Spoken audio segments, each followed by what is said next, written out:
No meio do altar, com a barriga escondida pelo vestido de princesa e lágrimas queimando o rosto, Isabela Moura fugiu. Eduardo Falcão tinha acabado de sussurrar no ouvido dela, bem na frente do padre e de 300 convidados. Depois que assinar os papéis, você vai saber qual é o seu lugar nesta família. Não era amor, era posse. O coração de Isabela disparou. A igreja colonial de Ouro Preto, toda dourada e imponente, pareceu desabar sobre a cabeça dela. As flores brancas no altar viraram fantasmas. E ela só conseguia pensar no bebê que carregava no ventre. Então correu. O véu rasgou nas escadas da igreja. Os pés descalços dela batiam no paralelepípedo frio. Atrás, ecoou o grito dele. "Isabela, volte aqui agora!" Mas ela não voltou. Celulares gravaram tudo. Em 2 horas, ela era a noiva fujona dos Trending Topics. Mas vocês acreditam que há coisas piores que virar piada nacional? Eduardo jurou na frente de todos que a encontraria. E quando ele jura alguma coisa, sempre cumpre. E vocês, teriam coragem de fugir assim? Comentem aí de onde estão assistindo. Queremos saber se apoiariam essa loucura. Mas o que Isabela não sabia é que alguém muito mais poderoso que Eduardo Falcão estava observando. E já havia decidido que a protegeria a qualquer custo. 6 meses antes, Isabela Moura jamais imaginaria que terminaria fugindo de um altar em Ouro Preto. Ela era apenas uma menina do interior de Minas, filha de Dona Carmen, uma costureira que trabalhava 16 horas por dia para sustentar as 2 filhas sozinha.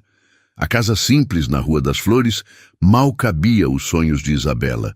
Ser enfermeira, talvez casar por amor, dar netos para a mãe que tanto sacrificou. Helena, a irmã mais velha, sempre foi a forte. Professora primária, prática como um martelo. Isabela, amor não paga conta. Casa com quem tem dinheiro e seja feliz depois. Mas Isabela carregava no peito uma chama que Helena não entendia. A necessidade de sentir o coração acelerar quando olhasse nos olhos de alguém. Tudo mudou numa noite de março, no grande hotel de Ouro Preto.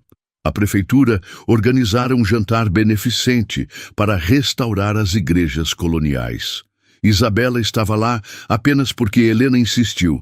Vai que você conhece um médico, um advogado. Vestido emprestado, sapatos apertados, ela se sentia um peixe fora d'água entre empresários e políticos. Foi quando Eduardo Falcão a viu. Alto, de terno impecável e sorrisos calculados, Eduardo representava tudo que uma família como a de Isabela sonhava alcançar. Herdeiro de uma fortuna construída em mineração e agronegócios, ele comandava negócios em 3 estados. Quando se aproximou dela naquela noite, oferecendo champanhe e elogios, Isabela sentiu que estava vivendo um conto de fadas. Uma menina linda como você deveria estar em São Paulo, não enterrada aqui no interior, disse ele, os olhos percorrendo o corpo dela sem disfarce. Por 3 meses, Eduardo cortejou Isabela com o charme de quem sabe o que quer. Flores toda segunda-feira. Jantares nos melhores restaurantes de Belo Horizonte. Presentes caros que ela nem sabia como usar. Dona Carmen chorava de alegria. Minha filha, Deus te abençoou. Mas havia sinais que Isabela escolheu ignorar. Eduardo nunca a levou para conhecer a família dele. Quando ela tentava falar sobre os próprios sonhos, fazer faculdade, trabalhar, ele mudava de assunto ou ria. Para que trabalhar? Você vai ser minha princesa. E havia aquele jeito dele pegar o pulso dela quando contrariado, apertando só um pouco, só para lembrar quem mandava. A gravidez aconteceu num fim de semana em uma pousada no Vale do Jequitinhonha. Isabela achou que Eduardo ficaria feliz. Em vez disso, ele ficou em silêncio por longos minutos. Depois sorriu. Mas era um sorriso estranho, como se tivesse ganhado uma aposta. Perfeito, disse ele. Agora você não vai a lugar nenhum. O pedido de casamento veio na semana seguinte, na frente da família inteira. Anel de diamante, fotógrafo contratado, Dona Carmen soluçando de emoção. Como Isabela poderia dizer não? Mas houve uma noite, uma única noite, que mudou tudo. 6 meses antes da fuga do altar, no mesmo evento beneficente onde conheceu Eduardo, Isabela cruzou olhares com outro homem. Alto, moreno, de barba bem cuidada e olhos que pareciam enxergar além da superfície. Ele usava um terno elegante, mas havia algo diferente nele. Uma presença que não precisava gritar para ser notada. Henrique Duarte. Ela não sabia naquela noite que ele era um dos empresários mais poderosos da Europa. Não sabia que comandava um império tecnológico de Lisboa. Não sabia que era chamado de Príncipe CEO pela imprensa internacional. Só sabia que quando ele sorriu para ela, do outro lado do salão, algo dentro do peito dela acordou. Algo que Eduardo nunca havia despertado. Eles conversaram por apenas 10 minutos. Henrique tinha vindo ao Brasil para fechar negócios, mas confessou que estava fascinado pela arquitetura colonial de Ouro Preto. Há algo sobre este lugar, disse ele, que faz a gente querer proteger o que é belo. Os olhos dele pousaram nos de Isabela quando disse isso, e ela sentiu as pernas ficarem fracas. Você mora aqui? Perguntou ele. Moro, nasci e cresci nestas montanhas. Que sorte a sua! Eduardo apareceu nesse momento, possessivo como sempre. Querida, estão servindo o jantar.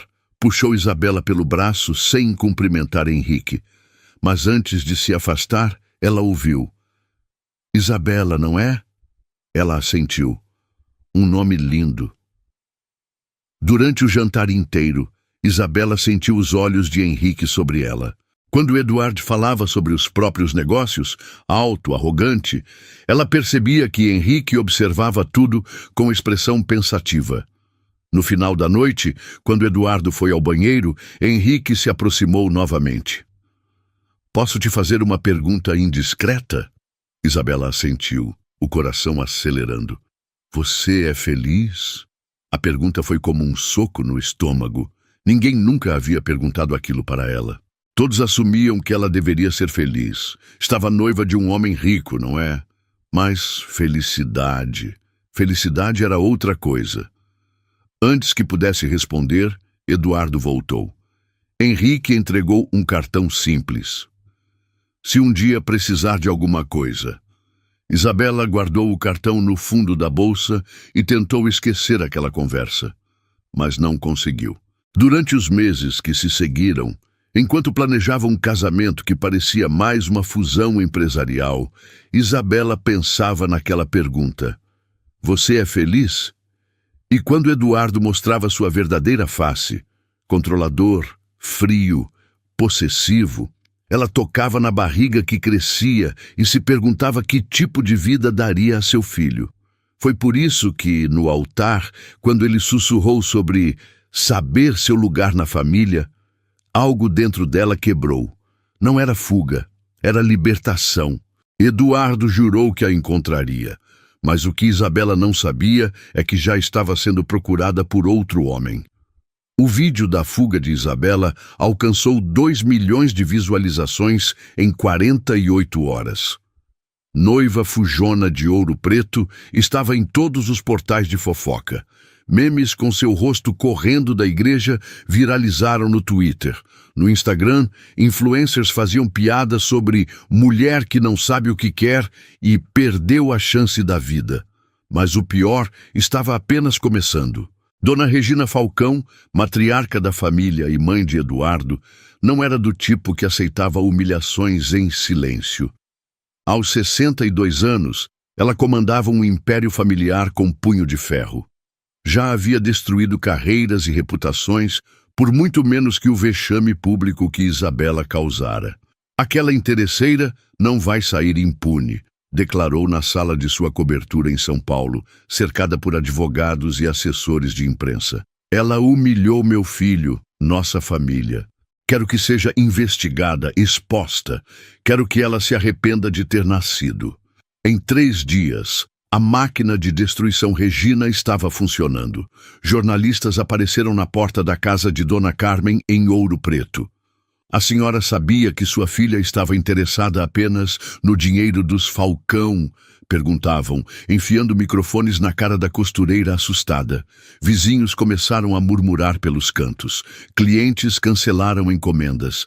Helena tentou proteger a família, mas a pressão era demais. Isabela, você precisa sumir daqui, pelo menos até a poeira baixar, disse ela, voz tensa. Tenho um amigo em Belo Horizonte que pode te ajudar. Marcos Tavares. O menino que puxava as tranças de Isabela na escola primária agora era médico residente no Hospital das Clínicas de Belo Horizonte. Sempre foi apaixonado por ela em silêncio. Todo mundo sabia, menos Isabela. Quando Helena ligou explicando a situação, ele não hesitou. Traga ela para cá.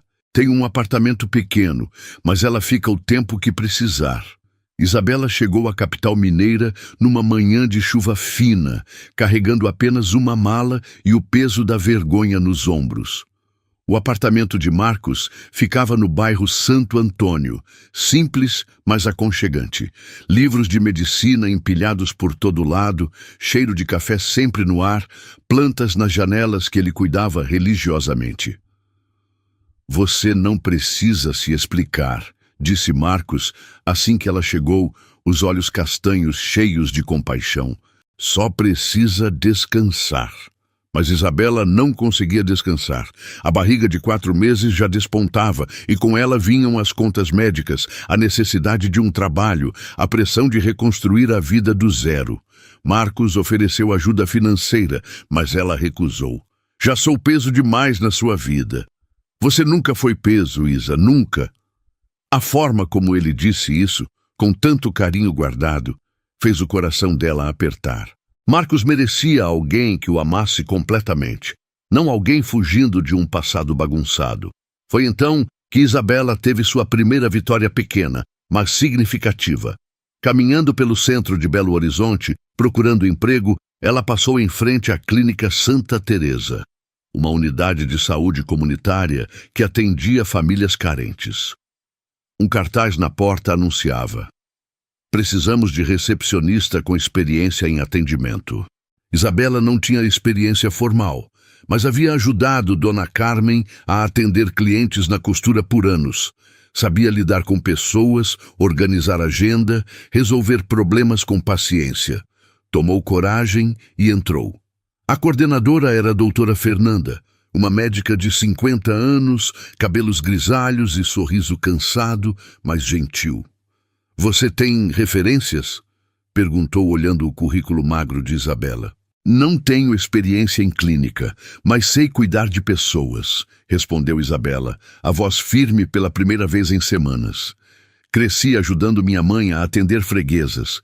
Sei que cada pessoa que entra aqui carrega uma história, uma dor, e todos merecem ser tratados com respeito. Doutora Fernanda a estudou em silêncio.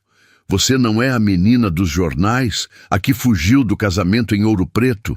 O coração de Isabela despencou. Lá vinha mais uma porta se fechando. Sou eu. Bom, disse a médica sorrindo.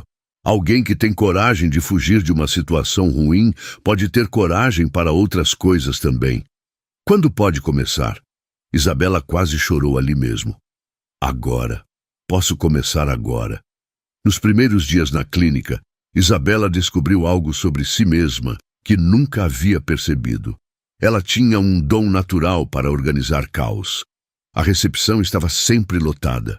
Mães com bebês chorando, idosos nervosos, adolescentes machucados. Mas Isabela conseguia acalmar os ânimos, organizar as filas, fazer com que cada pessoa se sentisse vista. Doutora Fernanda notou. Você tem jeito para administração hospitalar. Já pensou em estudar gestão? Nem sei se vou conseguir terminar o ensino médio, confessou Isabela. Bobagem. Talento como o seu não pode ser desperdiçado. As semanas foram passando, e pela primeira vez desde a fuga, Isabela sentia que estava construindo algo seu. Os colegas da clínica a tratavam pelo nome, não pela fama. Os pacientes confiavam nela, e lentamente, muito lentamente, sua autoestima começava a se reerguer. Mas as ameaças digitais continuavam. Perfis falsos a perseguiam nas redes sociais. Fotos suas grávida circulavam com comentários cruéis e sempre havia a sombra de Eduardo, porque homens como ele não esquecem humilhações públicas. Foi numa quinta-feira à tarde, quando Isabela organizava as fichas de atendimento do dia seguinte, que o telefone da clínica tocou. Clínica Santa Teresa, boa tarde. Isabela Moura? A voz tinha sotaque estrangeiro, mas falava português perfeitamente. Isabela sentiu um arrepio. Quem está falando? Henrique Duarte. Nos conhecemos em Ouro Preto há alguns meses.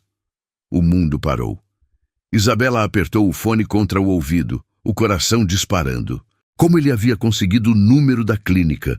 Como sabia onde ela estava? Preciso falar com você, continuou ele, a voz calma, mas urgente. É sobre sua segurança. Minha segurança? Eduardo Falcão não desistiu de te encontrar. E quando encontrar, bem, homens como ele não perdoam humilhações públicas. Foi então que Isabela recebeu uma ligação internacional de Lisboa. Isabela pediu para Henrique ligar de volta em 2 horas. Precisava sair da clínica, ir para um lugar onde pudesse falar com privacidade. O coração batia tão forte que ela temia que doutora Fernanda percebesse sua agitação. No apartamento de Marcos, ela se trancou no quarto e esperou. Às 8 da noite em ponto, o celular tocou. Henrique Duarte, disse a voz que ela não conseguia esquecer. Como me encontrou? Foi a primeira pergunta de Isabela. Tenho recursos, mas isso não importa agora. Ele fez uma pausa. Importa que você está em perigo. Eduardo contratou investigadores particulares. Eles sabem onde você mora, onde trabalha. É questão de dias até ele aparecer em Belo Horizonte. Isabela se sentou na cama, as pernas fracas. E por que você se importa? Porque... Outra pausa, mais longa. Porque naquela noite em Ouro Preto eu vi algo nos seus olhos.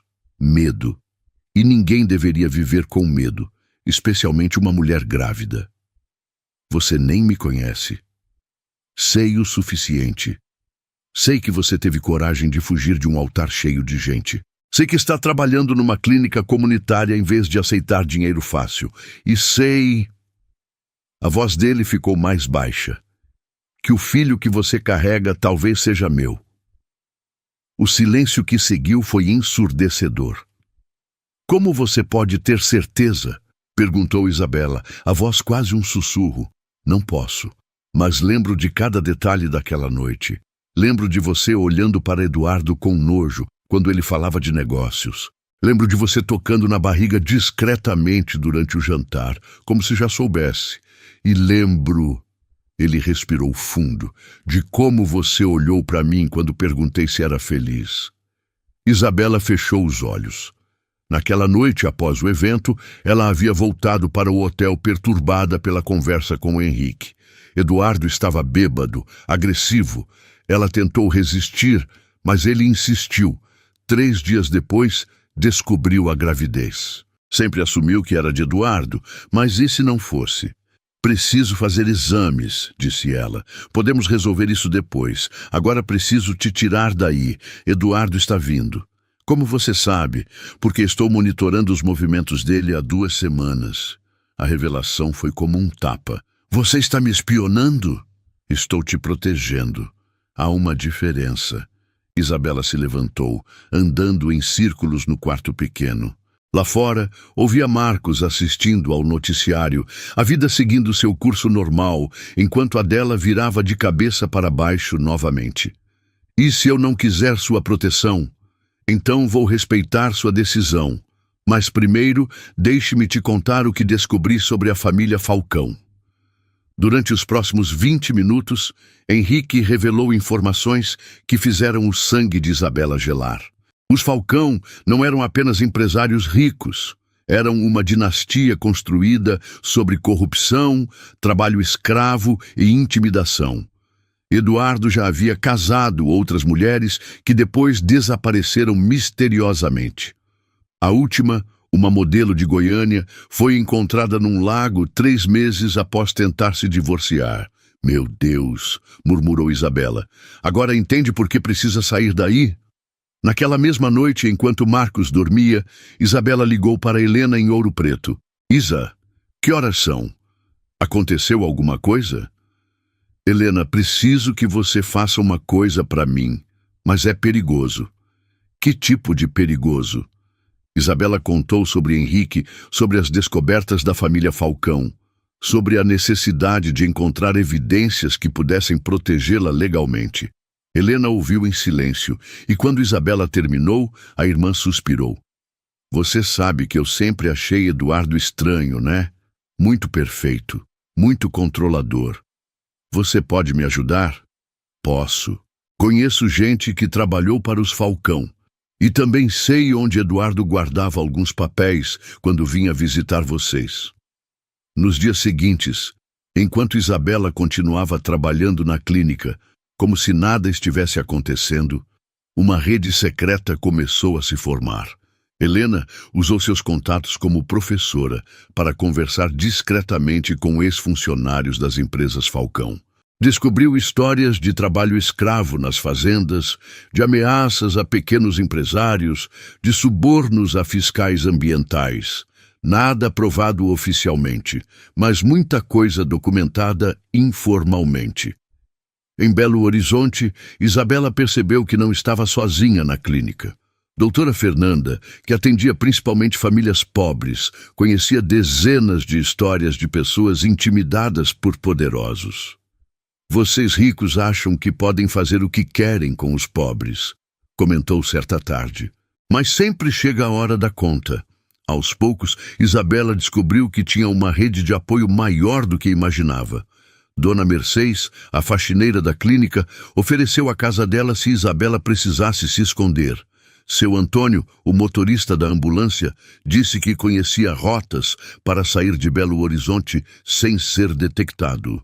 Os próprios pacientes da clínica, ao descobrirem que ela era a moça que fugiu do casamento, não demonstraram julgamento. Pelo contrário, muitos compartilharam suas próprias histórias de relacionamentos abusivos. Menina, você fez certo, disse Dona Jurema, uma senhora de 70 anos que levava o neto para consulta. Homem que não respeita não merece mulher. Melhor sozinha que mal acompanhada. Mas a transformação mais importante estava acontecendo dentro de Isabela. Trabalhando na clínica, ela desenvolveu um talento natural para a administração que surpreendeu até mesmo doutora Fernanda. Reorganizou o sistema de agendamento, criou fichas mais eficientes, conseguiu parcerias com laboratórios para exames mais baratos. Em 6 semanas, a clínica estava funcionando melhor do que nos últimos 2 anos. Você tem visão estratégica, disse doutora Fernanda. Devia fazer faculdade de administração hospitalar. Com que dinheiro? Com bolsa de estudos. Conheço gente na UFMG que pode te ajudar. Pela primeira vez desde a fuga, Isabela começou a sonhar com um futuro que não dependia de homem nenhum. Nem Eduardo, nem Henrique, nem mesmo Marcos. Um futuro construído com as próprias mãos. Mas os sonhos foram interrompidos numa manhã de quinta-feira. Marcos chegou do plantão no hospital com o rosto tenso. Isa, precisamos conversar. Eles se sentaram na pequena mesa da cozinha e ele segurou as mãos dela. Um colega meu do pronto-socorro me contou uma coisa estranha. Ontem apareceram 2 homens perguntando sobre você. Diziam que eram da família, que estavam preocupados. Ofereceram dinheiro por informações. O coração de Isabela desabou.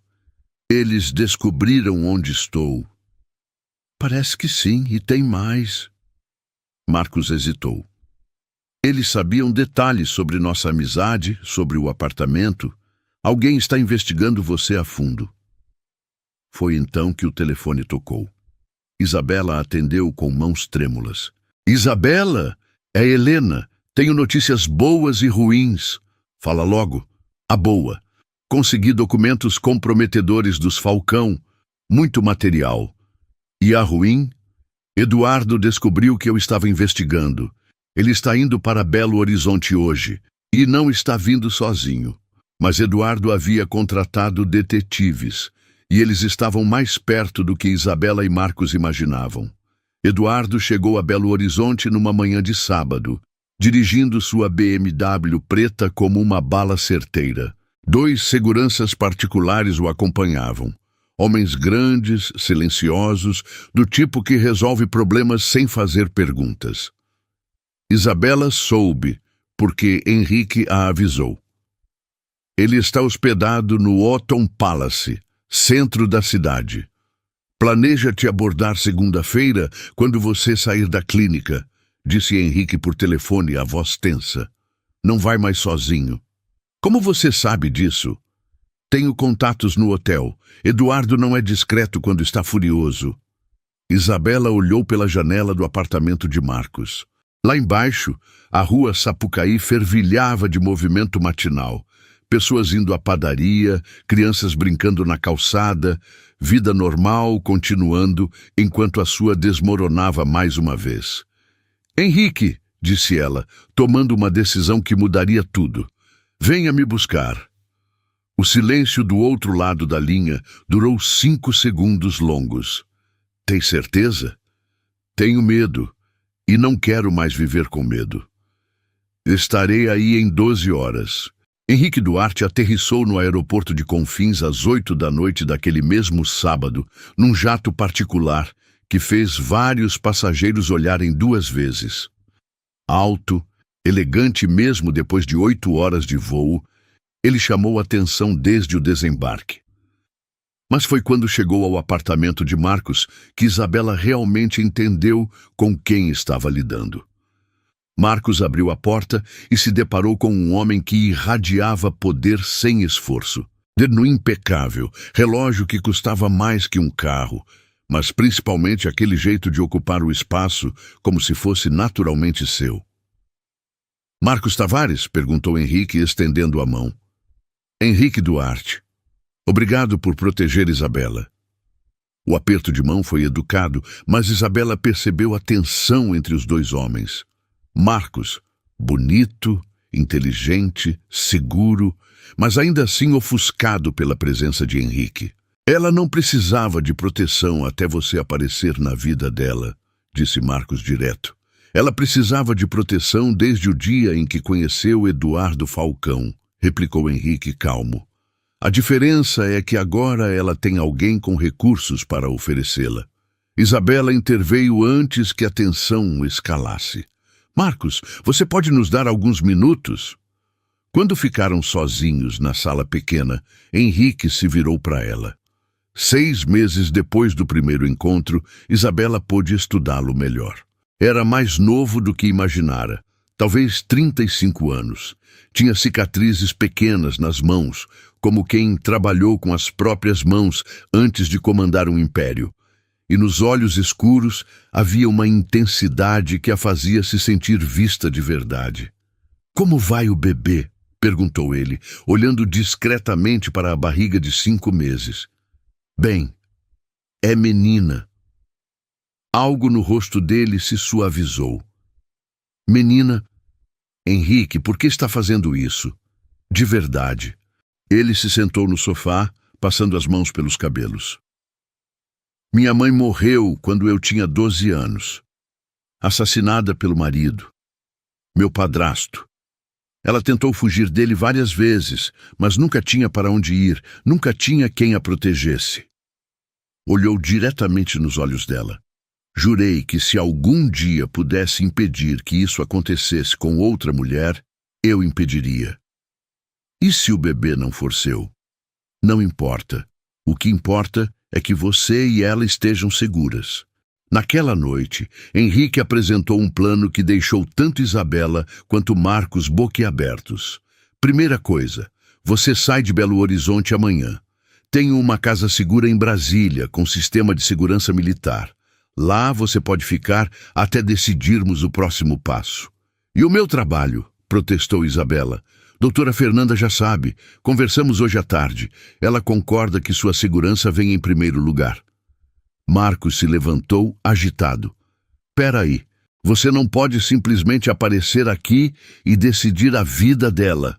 Você está certo, disse Henrique, surpreendendo a todos. A decisão é de Isabela, sempre foi. Isabela olhou para os dois homens. Marcos, que representava segurança e amor sincero, mas pequeno. Henrique, que representava proteção e poder, mas incerteza. Tocou na barriga onde sua filha crescia. Quero que Eduardo seja confrontado publicamente, disse ela, surpreendendo a si mesma com a firmeza na voz. Não quero mais correr. Quero que ele seja exposto pelo que é. Henrique sorriu pela primeira vez desde que chegara. Agora você está falando a minha língua. Na manhã de segunda-feira, quando Eduardo chegou à Clínica Santa Teresa para conversar com Isabela, encontrou um cenário que não esperava. 3 carros da imprensa local estavam estacionados na frente da clínica. Câmeras, jornalistas, microfones, tudo esperando sua chegada. E no meio de tudo isso, Henrique Duarte, impecável num terno azul marinho, dando entrevista coletiva. Eduardo Falcão é investigado em Portugal por envolvimento com lavagem de dinheiro, disse Henrique para as câmeras. Tenho documentos que comprovam transferências suspeitas entre suas empresas e contas offshore. Eduardo desceu do carro vermelho de raiva. Quem é você para... Henrique Duarte, CEO do Grupo Duarte Internacional. E você, Sr. Falcão, vai responder algumas perguntas. O que se seguiu foi um confronto público que virou notícia nacional. Eduardo, acostumado a intimidar em silêncio, não sabia lidar com exposição. Gritava, ameaçava, mas cada palavra sua era gravada pelas câmeras. Henrique, ao contrário, permanecia calmo, apresentando fatos, documentos, datas. Onde está Isabela? Berrou Eduardo. Ela me deve explicações. Isabela está sob minha proteção, respondeu Henrique, a voz cortante como aço. E não deve explicação nenhuma a um homem que ameaça mulheres grávidas. Foi então que Eduardo cometeu seu maior erro. Na frente de todas as câmeras, perdeu completamente o controle. Aquela vagabunda engravidou para me chantagear. Ela não passa de uma interesseira que... Não terminou a frase. Henrique avançou e o derrubou com um soco limpo no queixo. Os seguranças de Eduardo avançaram, mas foram contidos pelos próprios jornalistas e curiosos que se aglomeraram. Nunca mais se refira a ela dessa forma, disse Henrique, ajeitando o punho da camisa. As imagens correram o Brasil inteiro em 2 horas. À tarde, Isabela assistiu tudo de Brasília, na casa segura que Henrique havia providenciado. Era uma residência moderna, cercada de jardins e discretamente protegida. Pela primeira vez em meses, ela se sentiu realmente segura. Mas a vitória teve um preço alto. Helena ligou chorando da delegacia de Ouro Preto. Isa, eles me prenderam. Dizem que eu roubei documentos da família Falcão. A mãe dela ligou em seguida desesperada. Filha, não consigo mais trabalhar. Ninguém quer me dar serviço. Dizem que minha família traz problemas. E Marcos, que havia ficado em Belo Horizonte, mandou uma mensagem fria. Você escolheu seu lado, Isa. Espero que seja feliz. Isabela se sentou na varanda da casa em Brasília, olhando o céu estrelado do cerrado. Sua filha mexeu na barriga, como se sentisse a tensão da mãe. Henrique havia vencido a primeira batalha. Eduardo estava humilhado, exposto publicamente. Mas os Falcão tinham poder, dinheiro, influência. E agora sabiam exatamente onde atacar. Na família de Isabela. A paz duraria apenas 3 semanas. 3 semanas de paz foram suficientes para Isabela começar a acreditar que talvez finalmente pudesse respirar. A casa em Brasília parecia um refúgio perfeito. Jardins cuidados, segurança discreta mas eficiente e uma tranquilidade que ela não sentia há meses. Henrique visitava 2 vezes por semana, sempre gentil, sempre respeitoso. Nunca pressiona, nunca invadia seu espaço pessoal. Trazia livros sobre administração hospitalar. Conversavam sobre os planos dela de voltar a estudar após o nascimento da filha. Mas Dona Regina Falcão não era mulher de aceitar derrotas. Na cobertura de São Paulo, cercada por uma mesa de crise que incluía advogados criminais, assessores de imprensa e um investigador particular que cobrava R$50 mil por semana, ela orquestrava sua vingança. Aquele português humilhou meu filho na televisão nacional, disse ela, batendo o punho na mesa de vidro, e aquela interesseira vai pagar por cada segundo de humilhação que nos causou. Doutor Walter Mendonça, o advogado da família, um homem magro de óculos escuros que nunca perdia um caso, apresentou sua estratégia. Senhora Regina, atacar diretamente seria burrice. Henrique Duarte tem poder demais, conexões internacionais. Mas ele sorriu, um sorriso frio que não chegava aos olhos. Todo homem tem um ponto fraco, e o dele é óbvio. Isabela. Exato, mas não ela diretamente, a família dela. Em 48 horas, a máquina de destruição Regina estava funcionando em máxima potência. Helena, que ainda respondia em liberdade pelo suposto roubo de documentos, perdeu o emprego na Escola Municipal de Ouro Preto. O motivo oficial? Reestruturação do quadro de funcionários. O real, uma ligação estratégica de Regina para o secretário de Educação Municipal, um velho devedor de favores políticos. Dona Carmen, a costureira, viu suas últimas clientes cancelarem encomendas numa única manhã. Vizinhas que eram amigas há décadas começaram a evitá-la na rua. A padaria onde comprava há 20 anos parou de aceitar seu cartão de crédito. Problemas no sistema, disseram. Em Belo Horizonte, Marcos recebeu uma visita inesperada no hospital.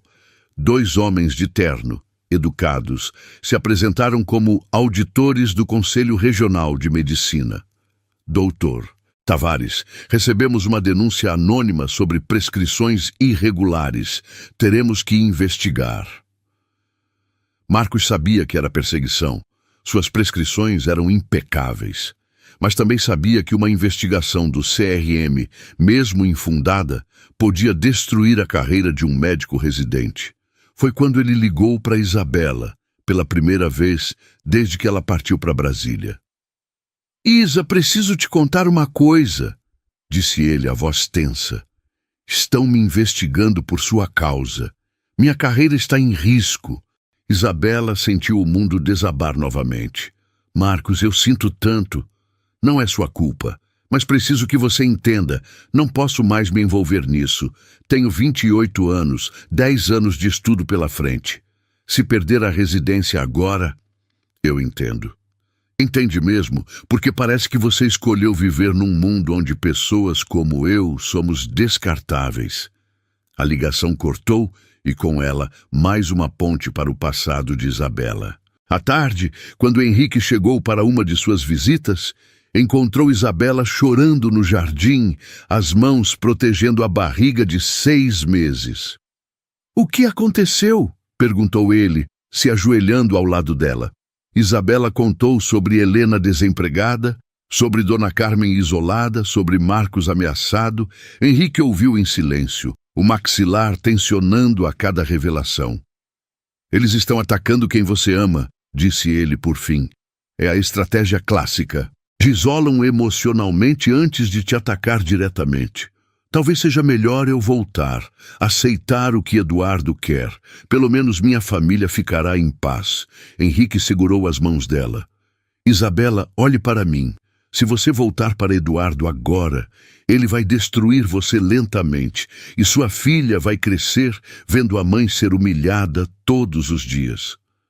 Mas minha família... Sua família vai entender. E se não entender agora, vai entender um dia. Naquela noite, Henrique fez ligações para Lisboa que duraram 3 horas. Quando terminou, tinha uma expressão que Isabela nunca havia visto. Pura determinação fria. Vou para São Paulo amanhã, disse ele. É hora de mostrar aos Falcão que 2 podem jogar esse jogo. Mas foi Isabela quem o surpreendeu. Vou com você. Absolutamente não. É perigoso demais. Henrique, estou cansada de ser protegida como se fosse uma boneca de porcelana. Se vamos enfrentar essa família, vamos enfrentar juntos. No dia seguinte, enquanto Henrique se preparava para partir, chegou uma ligação que mudou tudo. Era Helena, ligando de uma cabine telefônica em Ouro Preto, a voz sussurrada e urgente. Isa, descobri uma coisa. Lembra daquela ex-namorada de Eduardo, a modelo de Goiânia que sumiu? Amanda? Ela não morreu. Está viva, escondida num convento em Minas, e quer falar contigo. Isabela quase derrubou o telefone. Como você a encontrou? A irmã do convento é minha antiga professora da faculdade. Amanda está lá há 2 anos, usando nome falso, mas quando viu sua história na televisão, pediu para a irmã me procurar. O que ela quer? Vingança. Eduardo fez coisas com ela que... Isa, é melhor você ouvir pessoalmente. Mas ela tem provas, muitas provas. Quando Isabela contou para Henrique sobre Amanda, ele cancelou imediatamente a viagem para São Paulo. Se ela tem evidências contra Eduardo, isso muda todo o jogo, disse ele. Vamos para Minas hoje. Mas enquanto eles planejavam o encontro com Amanda, Eduardo e Regina estavam 3 passos à frente. O investigador particular havia interceptado a ligação de Helena. Sabia do convento, sabia da modelo escondida, sabia que Isabela e Henrique estavam indo para lá. Finalmente, disse Regina, sorrindo pela primeira vez em semanas. Eles estão vindo até nós. Eduardo, ainda com o orgulho ferido pelo soco público que levara, passou a língua nos lábios. Dessa vez, não haverá câmeras, não haverá testemunhas. Foi quando Isabela descobriu a verdade sobre o poder real dos Falcão. O convento de Santa Clara ficava numa cidadezinha perdida, no interior de Minas, cercado por montanhas e uma paz enganosa que Isabela deveria ter desconfiado. Henrique dirigia a caminhonete alugada pelas estradas de terra, enquanto ela observava a paisagem pela janela. 6 meses e meio de gravidez faziam cada buraco na estrada parecer uma tortura, mas a esperança de encontrar Amanda e conseguir provas definitivas contra Eduardo valia qualquer desconforto. Tem certeza de que Helena confirmou o horário? Perguntou Henrique, olhando o GPS que insistia em dizer sem sinal. 2 da tarde. Amanda vai estar na capela sozinha. Chegaram ao convento às 13h45, um lugar de pedra antiga, cercado por jardins cuidados por freiras que pareciam ter saído de outro século. A Madre Superiora, uma senhora de 80 anos com olhos ainda espertos, recebeu-os na portaria. Irmã Cristina os está esperando na capela, disse ela, usando o nome falso que Amanda havia adotado. Caminharam em silêncio pelos corredores de pedra fria. Isabela sentia o bebê mexer inquieto na barriga, como se pressentisse tensão. Henrique estava alerta, os olhos examinando cada sombra, cada canto. A capela era pequena, iluminada apenas por velas e a luz fraca da tarde que entrava pelos vitrais. E lá, ajoelhada diante do altar, estava Amanda. Ou melhor, o que restava dela. A mulher que se virou quando ouviram os passos tinha sido, claramente, muito bonita. Mas os 2 anos escondida haviam deixado marcas que iam além da ausência de maquiagem e roupas simples. Havia cicatrizes no pescoço, mal disfarçadas pelo hábito religioso. E nos olhos verdes, um medo permanente que nem a paz do convento conseguira apagar. Isabela? Perguntou ela, a voz um sussurro. Sou eu. E este é Henrique. Amanda olhou para Henrique com desconfiança. Depois voltou os olhos para Isabela. Helena me disse que você fugiu do altar, que foi esperta. Amanda, Helena disse que você tem provas contra Eduardo. A ex-modelo riu, mas não havia humor no som. Provas? Tenho cicatrizes, tenho pesadelos, tenho fotos do que ele fez comigo. Tocou no pescoço. Mas vocês acham que isso vai parar uma família como os Falcão? Foi então que ouviram o som de motores se aproximando. Henrique se levantou instantaneamente, correndo até a janela da capela. 3 carros pretos subiam a estrada do convento, levantando poeira. Merda, murmurou. Eles sabiam. Amanda ficou branca. Não. Ele prometeu que nunca me encontraria aqui. Quem prometeu? Perguntou Isabela, o pânico tomando conta. Eduardo. Quando eu concordei em desaparecer, ele prometeu que se eu ficasse quieta, ele me deixaria em paz. Henrique já estava puxando Isabela pela mão. Temos que sair. Agora. Mas era tarde demais. A porta da capela se abriu com estrondo e Eduardo entrou acompanhado de 2 seguranças. Atrás dele, uma surpresa que fez o coração de Isabela parar. Helena, com o rosto inchado e o olho roxo. Olá, querida, disse Eduardo, o sorriso frio e calculista. Senti saudade. O que fizeram com minha irmã? Gritou Isabela. Helena está bem, por enquanto. Eduardo acenou para os seguranças, que se posicionaram bloqueando as saídas. Ela foi muito útil, na verdade. Nos contou tudo sobre este encontrinho. Helena começou a chorar. Isa, eles me pegaram quando eu saía de casa. Disseram que iam machucar a mamãe se eu não colaborasse. Henrique deu um passo à frente, mas parou quando um dos seguranças mostrou a arma. Eduardo, você não sabe com quem está mexendo. Sei, sim, com um português metido que acha que pode brincar em território alheio. Eduardo riu. Você não está em Lisboa, Henrique. Aqui no interior de Minas, eu sou a lei. Foi então que Isabela entendeu a extensão real do poder dos Falcão. Não era apenas dinheiro ou influência política. Era a capacidade de fazer pessoas desaparecerem sem deixar rastro, de comprar silêncios e cumplicidades, de operar acima da lei em lugares onde a lei era quem tinha mais poder. O que você quer? Perguntou ela, tentando manter a voz firme. Você vai voltar comigo, vai se casar comigo numa cerimônia privada, sem escândalo, vai ter nosso filho e ser uma esposa obediente. Ele se aproximou, e Isabela pode sentir o cheiro de uísque no hálito dele. E, em troca, sua família fica viva. E se eu recusar? Eduardo olhou para Amanda, que estava encolhida no banco da capela como um animal ferido. Amanda pode te contar o que acontece quando se recusa a colaborar comigo.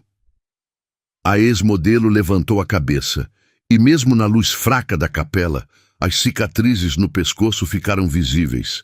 Ele não me matou, disse ela, a voz quebrada. Morte seria fácil demais. Ele preferiu me quebrar devagar. Henrique tentou se mover novamente, mas o segundo seguranças o atingiu com um cacetete nas costelas. Ele caiu de joelhos, gemendo de dor. Não!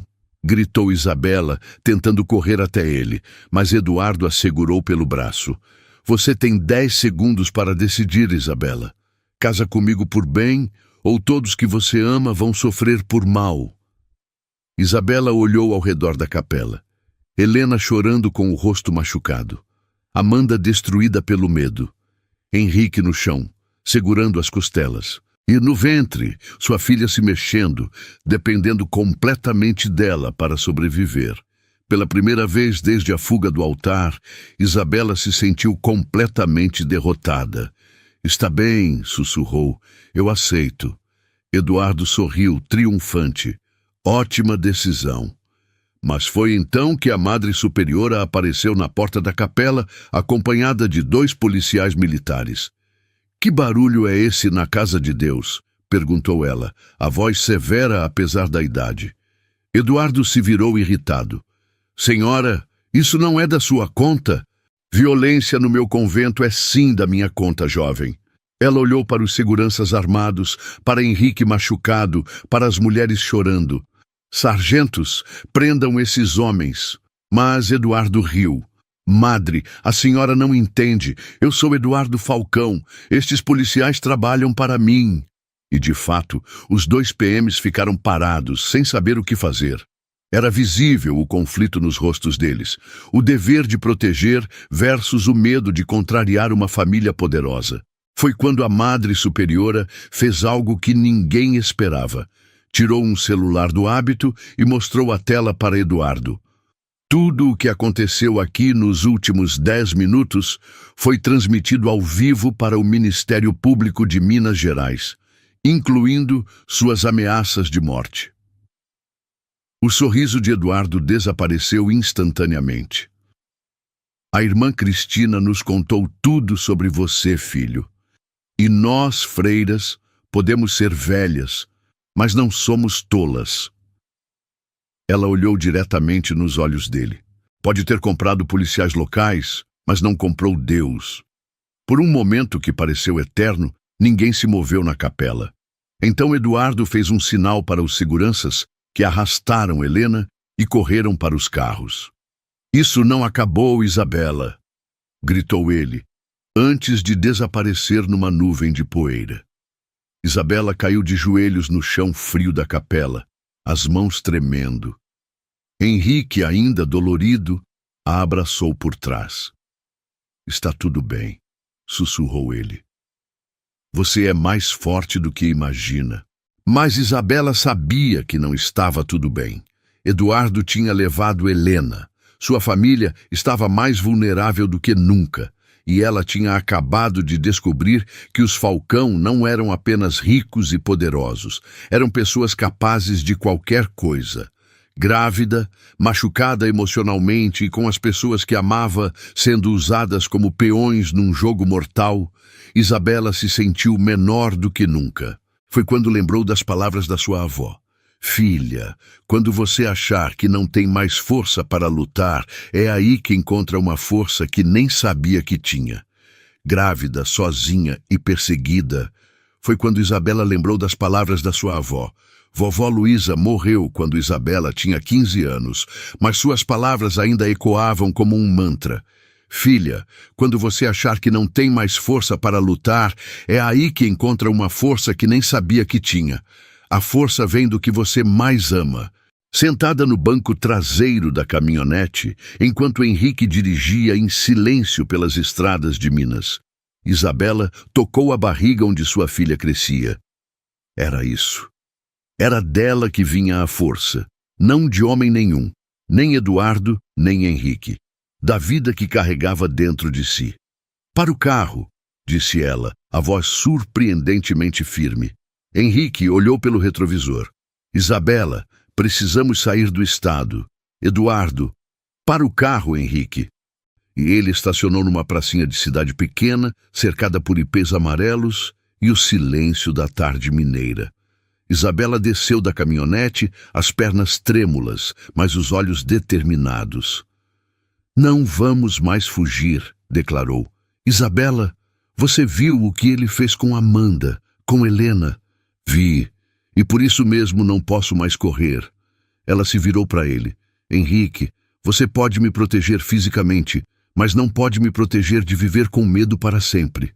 E não vou criar minha filha correndo de sombras. Henrique desceu do carro, estudando o rosto dela. Havia algo diferente ali.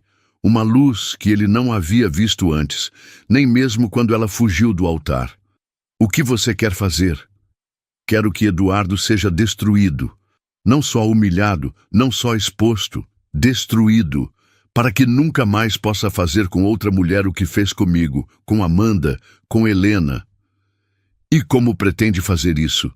Isabela respirou fundo, organizando os pensamentos. Helena disse que conseguiu documentos comprometedores antes de ser capturada.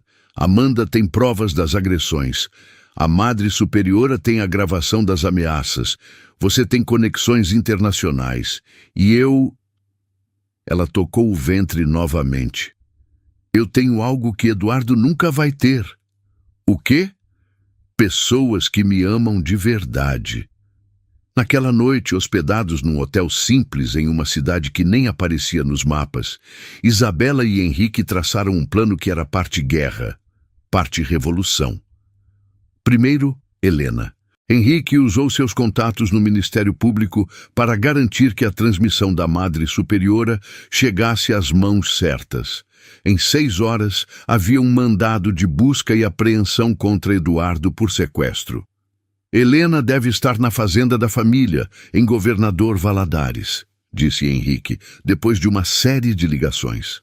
É onde eles levam quem querem manter invisível. Segundo, Amanda.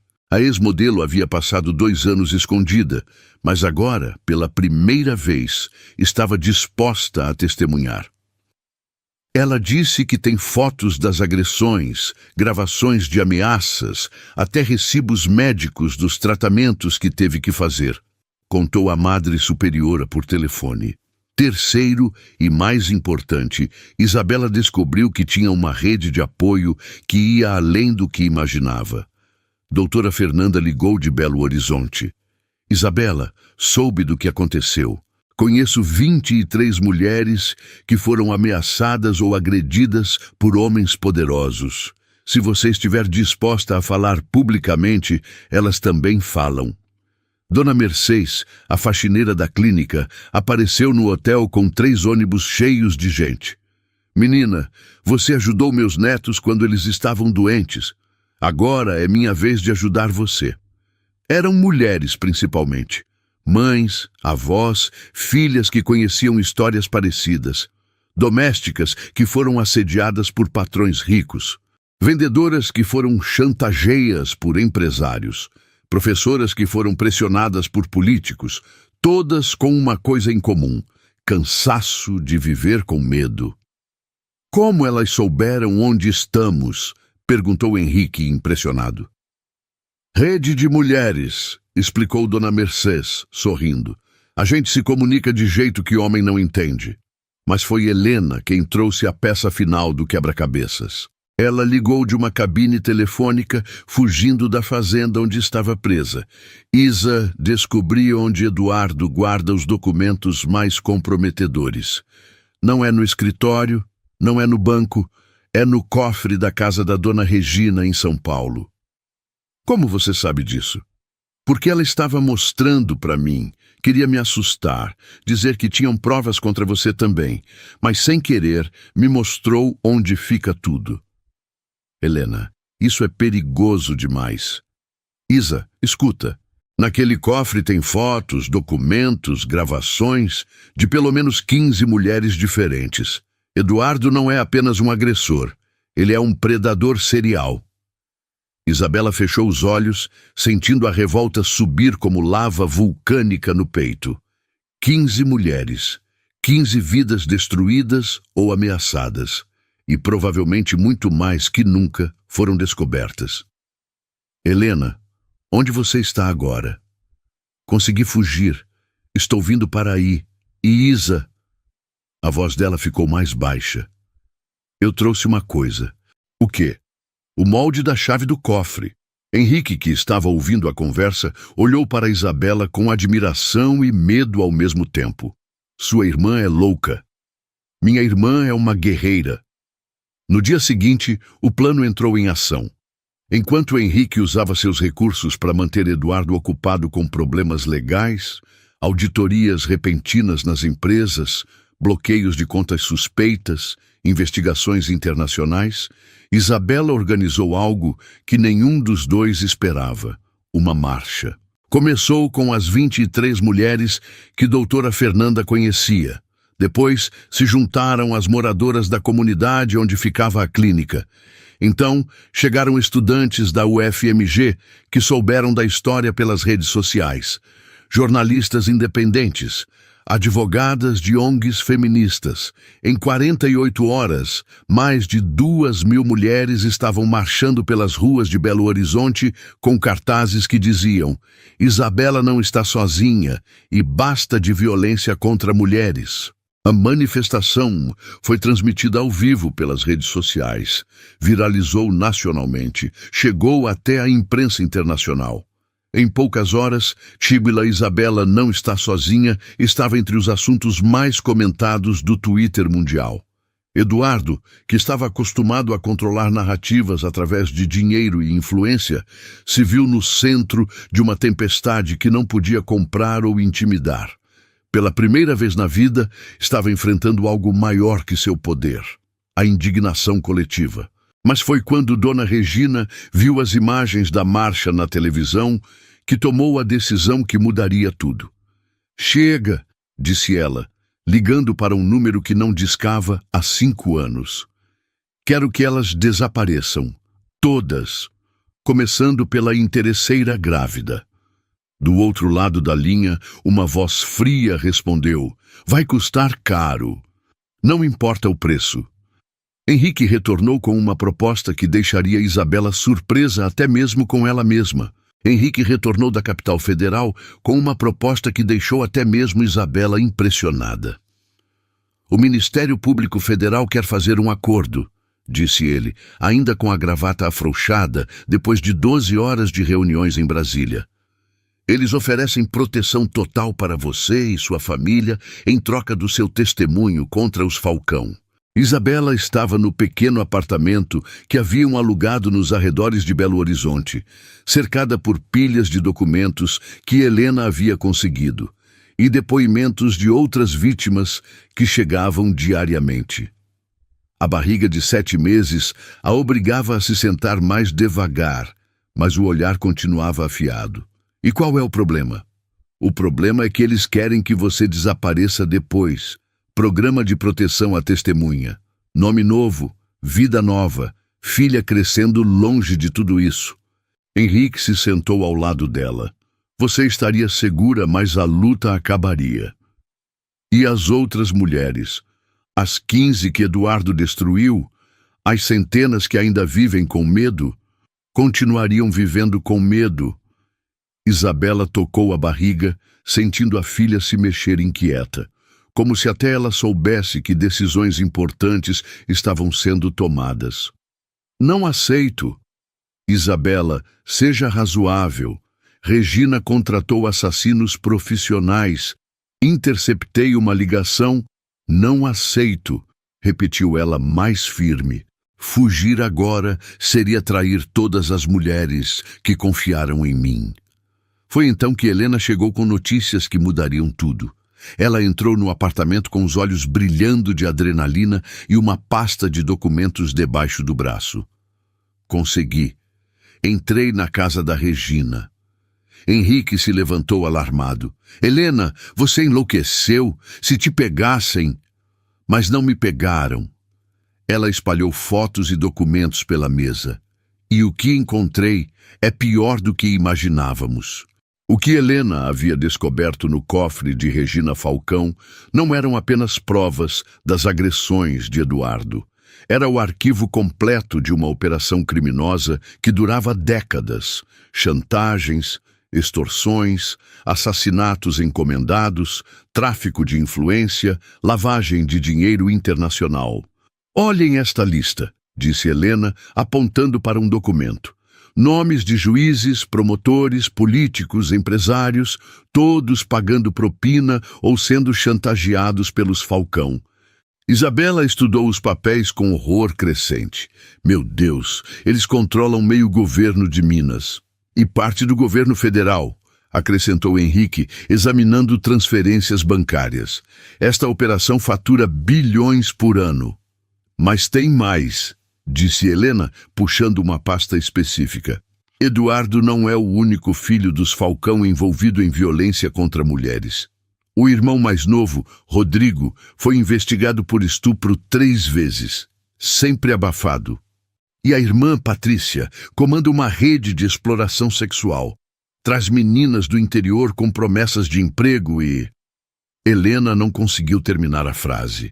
Isabela sentiu náusea, e não era por causa da gravidez.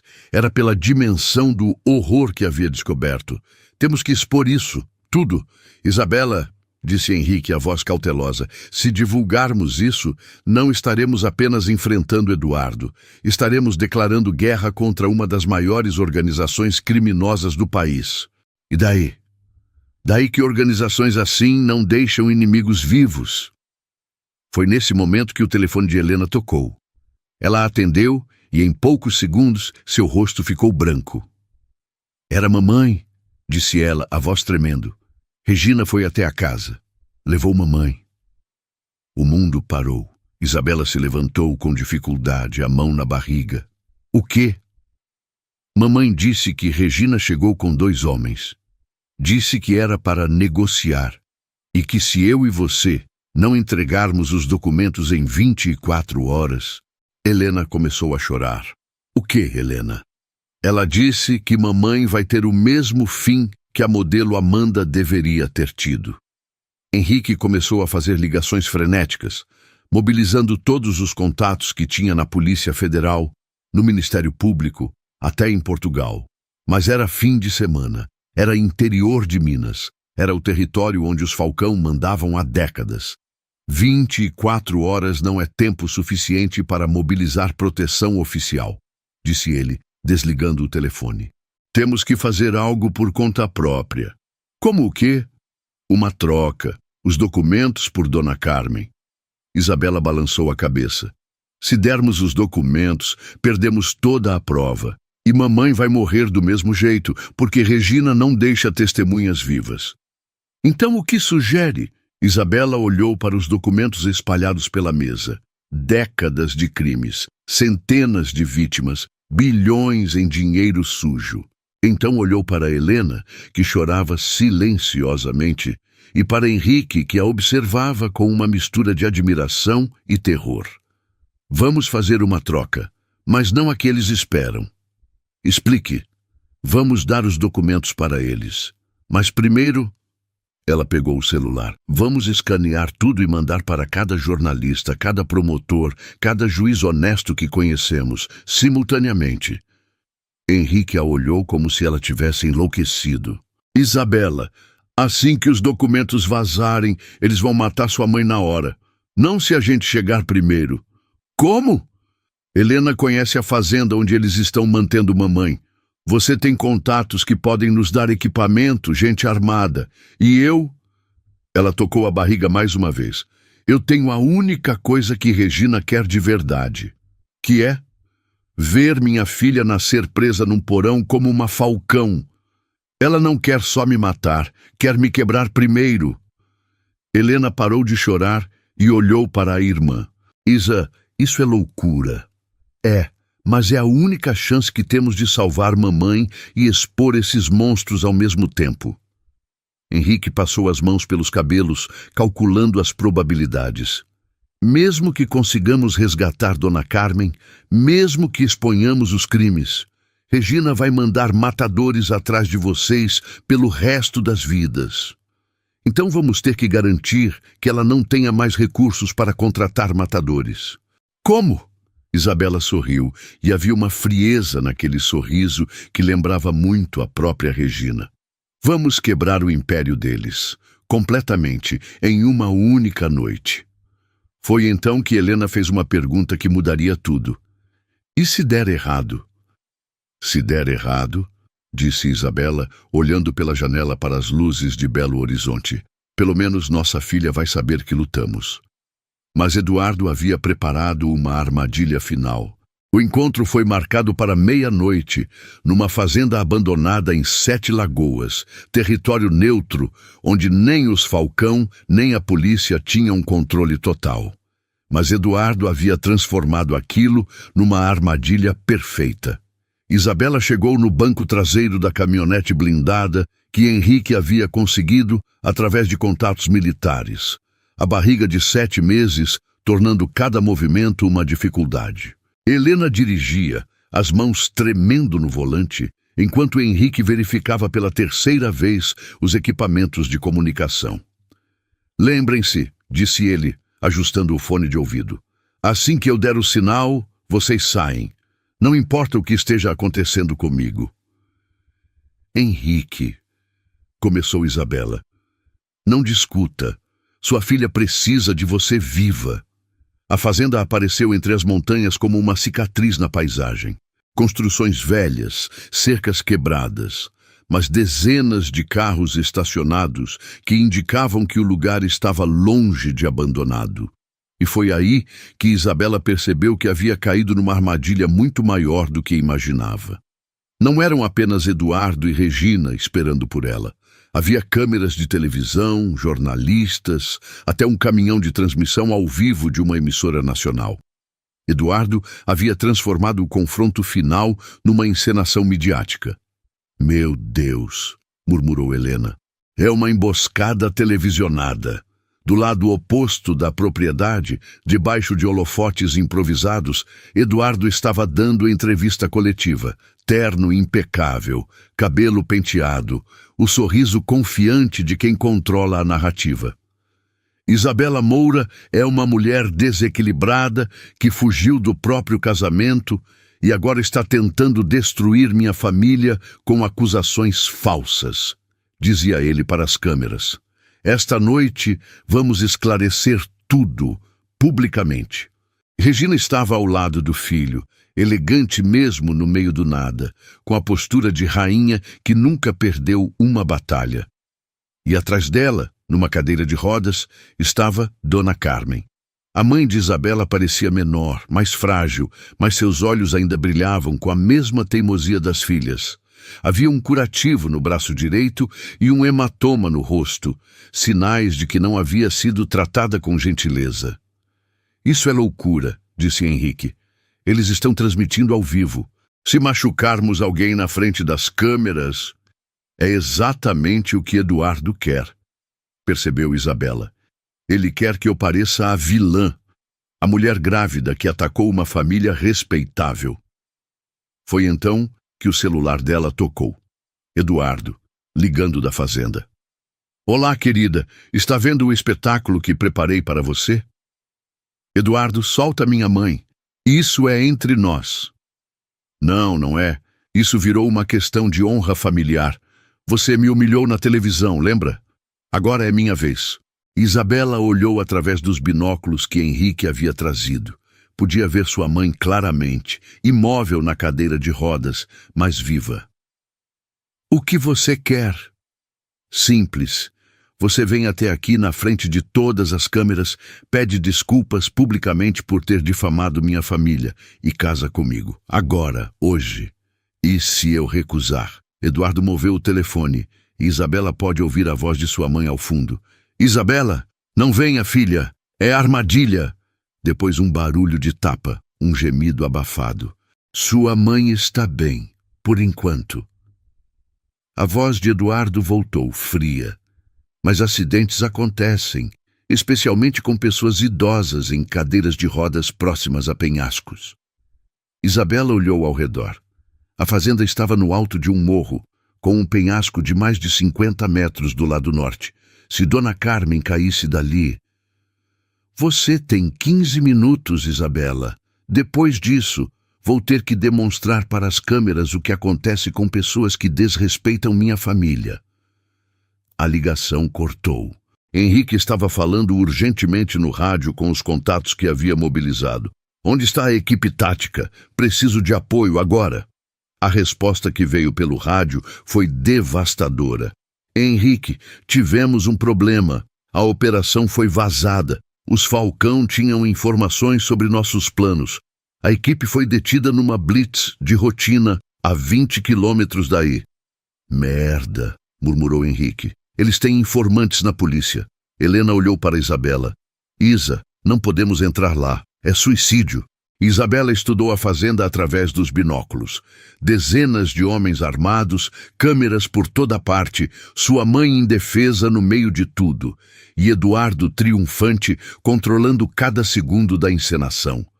Por um momento, ela se sentiu exatamente como naquela manhã no altar em Ouro Preto, encurralada sem opções, forçada a aceitar o inaceitável.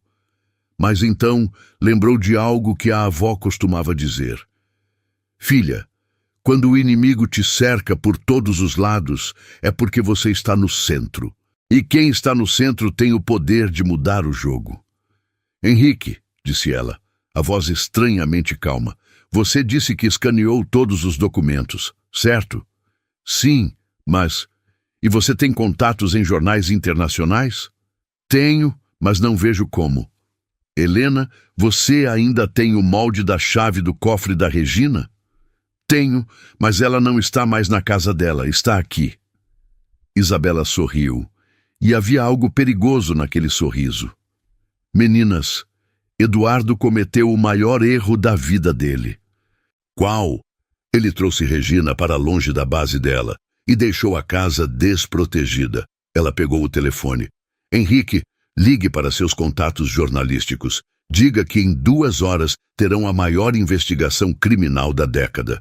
Helena, você vai voltar para São Paulo com parte da equipe de Henrique. E você? Perguntaram os dois ao mesmo tempo. Isabela apontou para a fazenda iluminada. Vou dar a Eduardo exatamente o que ele quer. Um show. Isabela, não... Escutem! Ela os interrompeu, a voz firme. Eduardo quer um casamento televisionado? Vai ter, mas não vai ser o casamento que ele espera. Não estou entendendo. Vocês vão invadir a casa da Regina em São Paulo, pegar todo o resto das evidências do cofre que Helena não conseguiu na primeira vez. Ao mesmo tempo, vão liberar tudo para a imprensa. Quando isso acontecer, eu já vou estar lá embaixo, na frente das câmeras. Henrique balançou a cabeça. É loucura. Mesmo que consigamos expor os crimes, você vai estar no meio de dezenas de criminosos armados. Não se eu transformar isso numa festa de casamento. Helena franziu a testa. Como assim? Eduardo quer que eu case com ele na frente das câmeras? Perfeito. Vou casar. Mas na hora do sim, em vez de aceitar, vou contar para o Brasil inteiro quem ele realmente é. Com provas, nomes, datas, tudo. Isabela, disse Henrique, isso é suicídio, completou Helena. Não, disse Isabela, tocando a barriga onde sua filha se mexia. É libertação. E você, o que faria agora? Porque foi nesse momento que Isabela descobriu algo que mudaria tudo. Eduardo não havia trazido apenas Regina e seguranças para a fazenda. Havia trazido também as outras vítimas dele, vivas, mas presas num galpão nos fundos da propriedade. Amanda estava lá, e pelo menos 6 outras mulheres que nunca haviam conseguido escapar. Obrigada por ficarem comigo até aqui, porque o melhor ainda está por vir. Isabela desceu da caminhonete na estrada de terra que levava à fazenda, as luzes dos holofotes criando sombras dramáticas entre os eucaliptos. 7 meses de gravidez faziam cada passo ser uma deliberação consciente, mas havia uma determinação em seu andar que não existia antes. Helena já havia partido com metade da equipe de segurança de Henrique para São Paulo, levando o molde da chave e equipamentos de invasão profissionais. A operação na casa de Regina deveria começar em exatamente 90 minutos, sincronizada com o momento em que Isabela estivesse no altar improvisado que Eduardo havia montado na fazenda. Henrique a acompanhou até onde era possível sem ser visto pelas câmeras. Isabela, ainda estamos a tempo de abortar isso. Posso ligar para a Polícia Federal, para a imprensa internacional? Não. Ela o interrompeu, ajeitando o vestido branco simples que havia comprado numa loja de departamentos em Belo Horizonte. Não era o vestido dos sonhos de uma menina apaixonada, mas era o uniforme de guerra de uma mulher que havia encontrado sua força. Eduardo quer um show? Vou dar o show da vida dele. E se algo der errado? Isabela tocou a barriga, sentindo a filha mexer inquieta, como se pressentisse a tempestade que estava por vir. Henrique, esta criança vai nascer num mundo onde mulheres como Amanda ficam presas em porões, onde homens como Eduardo colecionam vítimas como troféus. Se eu não fizer nada agora... Ela respirou fundo. Ela pode ser a próxima. Henrique segurou as mãos dela. Em 7 meses de convivência, ele havia visto Isabela evoluir de uma menina assustada, fugindo de um altar, para uma mulher capaz de declarar guerra a um império criminoso. Você sabe que eu... Sei, ela sorriu, pela primeira vez em dias. E por isso preciso que você esteja vivo para ajudar a criar minha filha. Nossa filha... Isabela o olhou nos olhos. Durante meses, a paternidade havia sido uma questão em aberto, uma dúvida que pairava sobre eles como uma sombra. Mas naquele momento, com o confronto final se aproximando, ela finalmente tinha certeza. Nossa filha, repetiu, e beijou a testa dele. Henrique a viu caminhar sozinha pela estrada de terra em direção aos holofotes, uma figura pequena e grávida, contra um cenário de poder e violência. Ele havia enfrentado piratas corporativos em 3 continentes. Havia construído um império de bilhões, mas nunca havia sentido tanto medo e tanto orgulho ao mesmo tempo. Isabela apareceu na luz das câmeras como uma aparição. Os jornalistas que estavam entrevistando Eduardo havia 1 hora se viraram para focá-la. Ela caminhava devagar, a mão direita apoiando a barriga, a esquerda segurando um buquê de flores silvestres que havia colhido na beira da estrada. Eduardo sorriu, triunfante. Finalmente, sua fugitiva havia voltado para casa. "Minha noiva", disse ele para as câmeras, a voz melosa.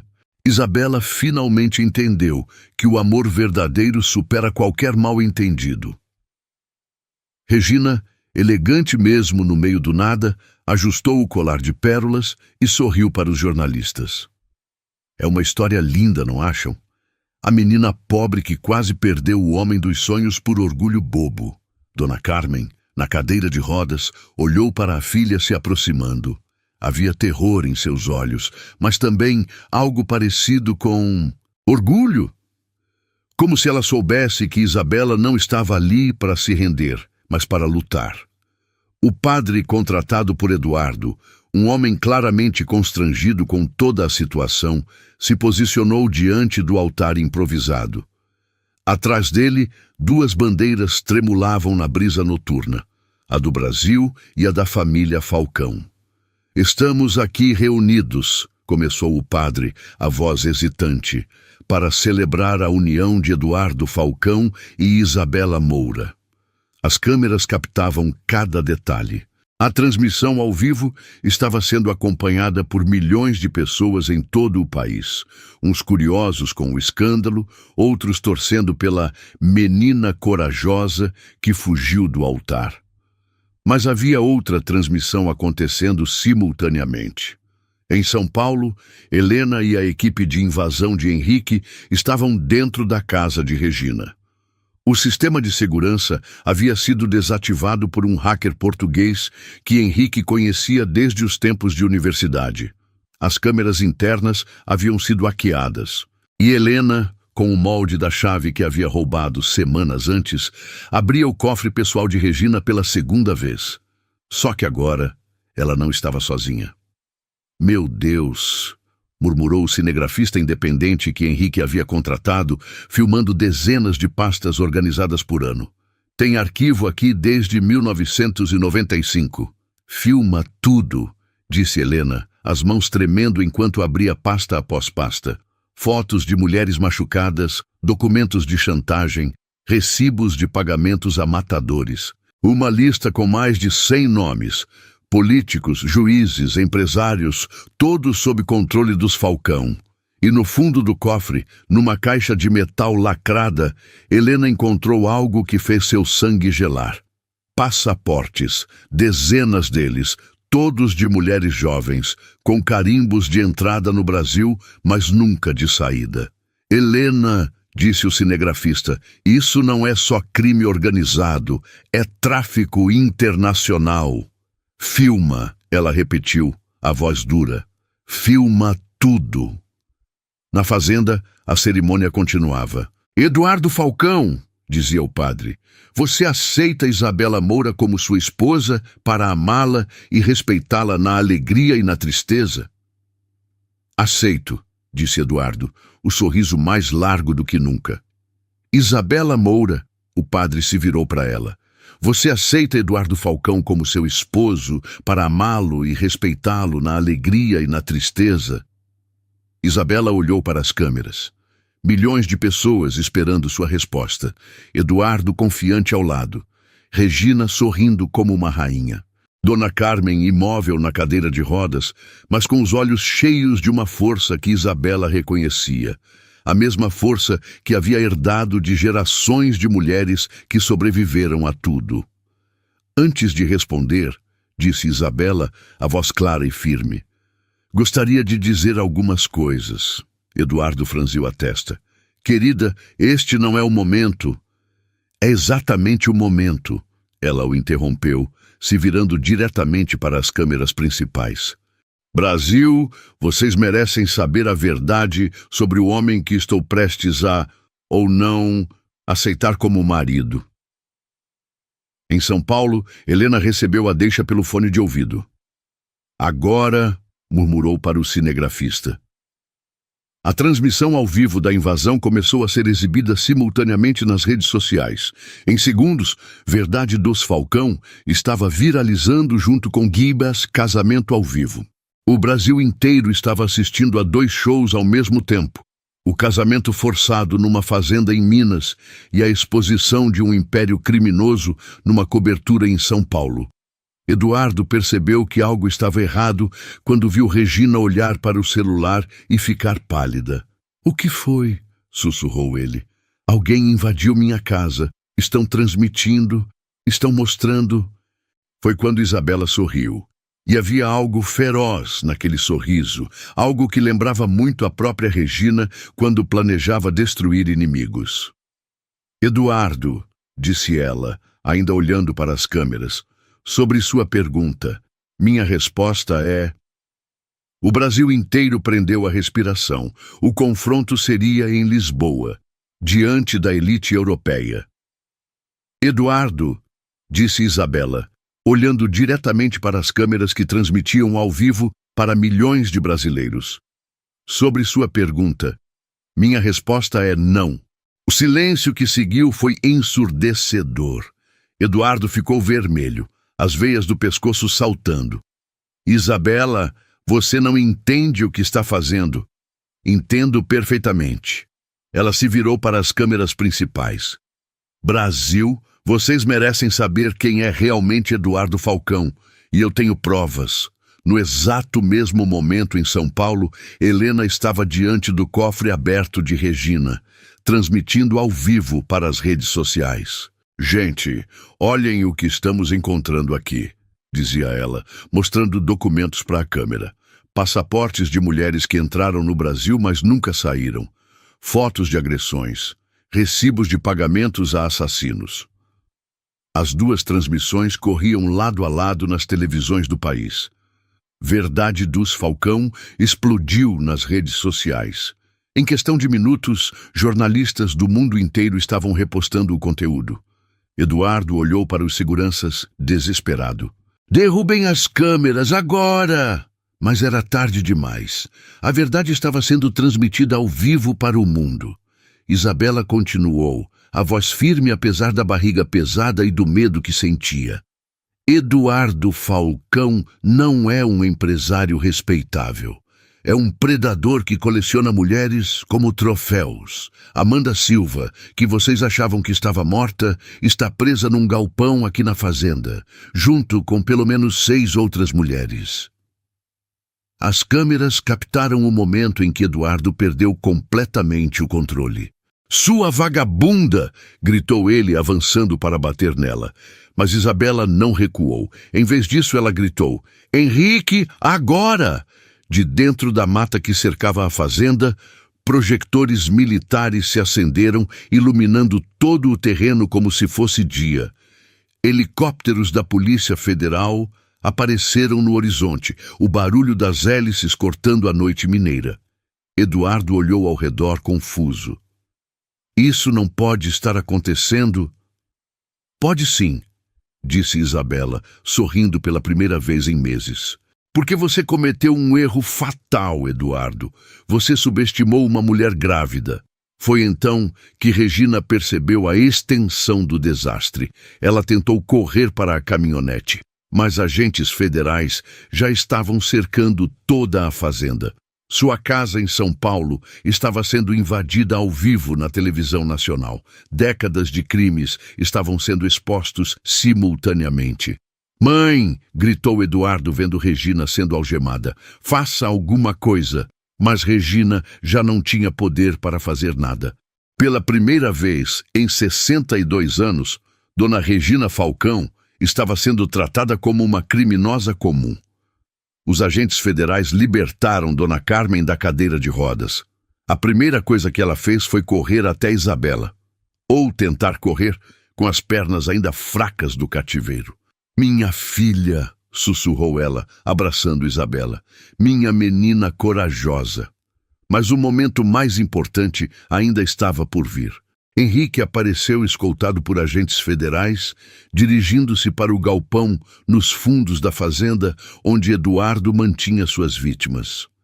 Quando as portas se abriram, o que saiu de lá fez o Brasil inteiro chorar. Amanda Silva estava viva, magra e assombrada, mas viva. Junto com ela, 6 outras mulheres que o mundo acreditava estarem mortas ou desaparecidas. Algumas estavam lá há anos. Todas tinham histórias similares. Tentaram fugir de Eduardo ou denunciá-lo e foram convencidas a desaparecer. Eu sou Amanda Silva, disse ela para as câmeras, a voz trêmula, mas determinada. Eduardo Falcão me manteve presa por 2 anos. Ele disse que se eu tentasse escapar, mataria minha família toda. As outras mulheres, uma por uma, contaram suas histórias. Agressões, ameaças, famílias intimidadas, anos de cativeiro disfarçado de desaparecimento voluntário. Eduardo, cercado por agentes federais, tentava ainda controlar a situação. Isso é tudo mentira. Essas mulheres estão sendo pagas para... Eduardo Falcão, disse o delegado da Polícia Federal, interrompendo-o.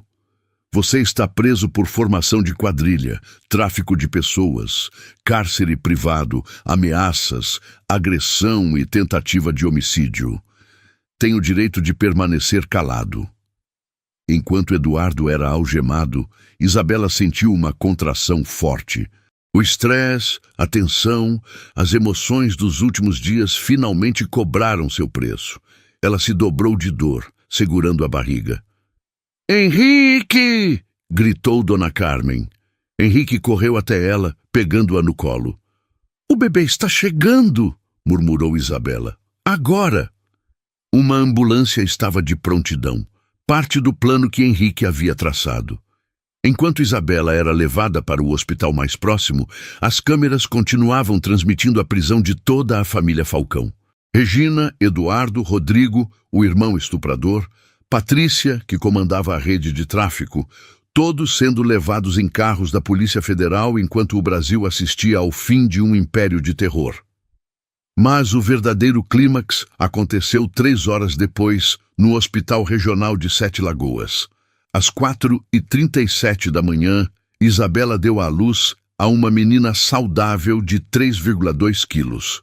Os primeiros gritos da bebê ecoaram pelo corredor do hospital como um símbolo de vida vencendo a morte, de luz vencendo as trevas. Henrique estava na sala de parto, segurando a mão de Isabela, quando a enfermeira colocou a criança em seus braços. Como ela vai se chamar? Perguntou a enfermeira. Isabela olhou para a filha, pequena, perfeita, completamente alheia à guerra que havia sido travada para garantir que ela nascesse livre. Olhou para Henrique, que chorava silenciosamente. Olhou para Helena e Dona Carmen, que haviam chegado ao hospital correndo. Esperança, disse ela, a voz rouca de emoção. Esperança Duarte Moura. Henrique a olhou surpreso. Duarte? Você disse que ela é nossa filha, e depois de tudo que fez por nós? Isabela sorriu, exausta, mas feliz. Você merece que ela leve seu nome. 3 meses depois, o julgamento dos Falcão se tornou o maior caso criminal da década no Brasil. Eduardo foi condenado a 45 anos de prisão por tráfico de pessoas, cárcere privado e formação de quadrilha. Regina pegou prisão perpétua por ser a mandante de pelo menos 6 assassinatos. Rodrigo foi condenado por estupro em série. Patrícia por comandar rede internacional de tráfico humano. Mais de 100 políticos, juízes e empresários foram presos ou afastados, baseados nos documentos encontrados no cofre de Regina. A operação, batizada de Libertação, se tornou símbolo mundial de combate ao tráfico de pessoas. Amanda Silva e as outras vítimas receberam indenizações milionárias dos bens confiscados da família Falcão. Mais importante, todas receberam tratamento psicológico e conseguiram reconstruir suas vidas. Mas a vitória teve seu preço. Isabela descobriu que não conseguia perdoar completamente. Não Eduardo. Esse era fácil de odiar. Mas perdoar a si mesma por ter demorado tanto para agir, por ter colocado a família em risco, por ter quase desistido várias vezes. Você salvou dezenas de mulheres, disse Henrique numa tarde, enquanto balançava esperança no jardim da nova casa deles em Portugal. Destruiu um império criminoso. Por que não consegue perdoar a si mesma? Porque sei que poderia ter agido antes. Poderia ter salvado Amanda 2 anos mais cedo se não tivesse fugido assustada. Henrique parou de balançar a filha e olhou diretamente nos olhos de Isabela. Você tinha 24 anos, estava grávida e sozinha. Fez o que pôde com o que tinha. Mas não há mas. Você é humana, Isabela. Imperfeita, corajosa e humana. Essa foi a verdadeira vitória. Aceitar que havia vencido não por ser perfeita, mas por ter escolhido lutar mesmo sendo imperfeita. O confronto final não havia sido numa fazenda em Minas. Havia sido dentro do próprio coração de Isabela, onde ela finalmente encontrou paz com suas escolhas. Mas ainda havia uma última surpresa esperando por ela em Lisboa. 2 anos depois, Lisboa se espalhava diante de Isabela como um mapa de possibilidades infinitas.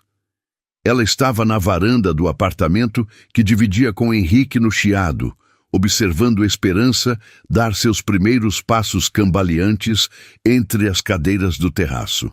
A menina tinha os olhos castanhos da mãe e a determinação teimosa de ambos os pais, uma combinação que já prometia grandes aventuras futuras.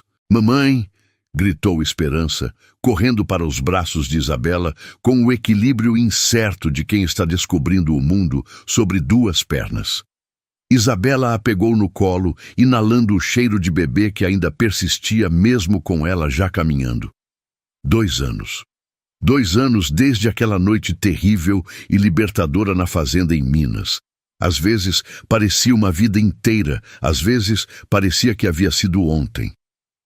Henrique está demorando, murmurou ela, olhando o relógio. Ele havia saído pela manhã para resolver algumas coisas no escritório, mas Isabela conhecia aquele sorriso misterioso que ele tentou disfarçar. Estava tramando algo. A verdade chegou às 5 da tarde, na forma de Helena subindo as escadas do prédio com uma mala nas mãos, e o sorriso de quem guarda segredos. Helena! Isabela abriu a porta, surpresa. O que está fazendo aqui? Henrique me convidou. Disse que era importante. Helena beijou a sobrinha e entrou no apartamento admirando a vista da cidade. Meu Deus, Isa, como vocês vivem bem aqui. Vivemos, mas conta logo, né, o que está acontecendo? Helena riu, igual a menina travessa que era aos 10 anos. Não posso contar, mas posso dizer que você vai gostar. 1 hora depois, Dona Carmen apareceu na porta. Depois, Marcos. Sim, Marcos, o médico que havia se afastado durante a guerra contra os Falcão. Depois, doutora Fernanda. Depois, Amanda Silva, agora diretora de uma ONG que ajudava mulheres vítimas de violência. O que está acontecendo aqui? Perguntou Isabela, genuinamente confusa. Foi quando Henrique chegou, trajando o terno mais elegante que ela já havia visto nele, carregando um buquê de flores brancas e um sorriso que iluminava todo o apartamento. Isabela Moura, disse ele, ajoelhando-se diante dela, enquanto todas as pessoas que ela amava observavam em silêncio. Há 2 anos, você me ensinou o que é coragem. Me ensinou que o amor verdadeiro não é posse, mas libertação. Me ensinou que família não é quem divide seu sangue, mas quem divide suas lutas. Isabela sentiu as lágrimas começarem a escorrer, mesmo sem entender completamente o que estava acontecendo. Você quer casar comigo? Perguntou ele, abrindo uma caixinha com um anel simples, elegante, muito diferente do anel ostensivo que Eduardo havia oferecido há tanto tempo. Não por medo, não por pressão, não por conveniência, mas por amor, por escolha, por liberdade. O silêncio que seguiu foi completamente diferente daquele silêncio tenso na fazenda 2 anos antes. Era um silêncio cheio de esperança, de amor, de pessoas genuinamente felizes.